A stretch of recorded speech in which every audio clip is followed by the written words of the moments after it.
করছো? যারা সামান্য একটা আংটির জন্য বিয়ে ভেঙে চলে যেতে পারে, তাদের বাড়িতে আমি সংসার পাবো কি করে? উপরওয়ালা যেটা করে ভালোর জন্যই করে। হ্যালো, কে বলছেন? বলছি আপনার যে আংটিটা হারিয়ে গেছে সেই বিষয়ে কথা বলতাম। ও, আপনি আংটি পেয়েছেন? কে আপনি? আপনার বাড়ি কোথায়? তুমি আমাকে বন্ধু ভাবতে পারো, আমি কলকাতাতে থাকি। ঠিক আছে, আমি কালকে কলকাতা যাচ্ছি। আপনাকে এই নাম্বার পাওয়া যাবে তো? হ্যাঁ, পাওয়া যাবে। ঠিক আছে, আপনাকে কলকাতা গিয়ে ফোন করব।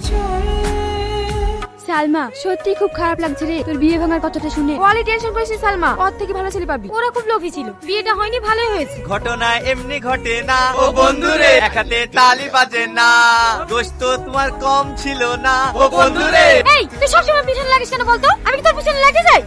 তুই আমার পেছনে লাগিসনি? সেদিন একটা লুকিয়ে সিগারেট খেয়েছিলাম বলি তুই প্রিন্সিপালকে বলে আমাকে অপমান করিসনি? তুই যা কলেজে করি বেড়াস, তোকে কলেজ থেকে ঘাট ধাক্কা দিয়ে বের করে দেওয়া দরকার। তুমি কলেজে কিছু করো না, তুমি মনে হয় ধোয়া তুলসী পাতা। এই সালমা, ওইসব আবল তাবল ছেলেদের সাথে ঝগড়া করিস নি তো। চ।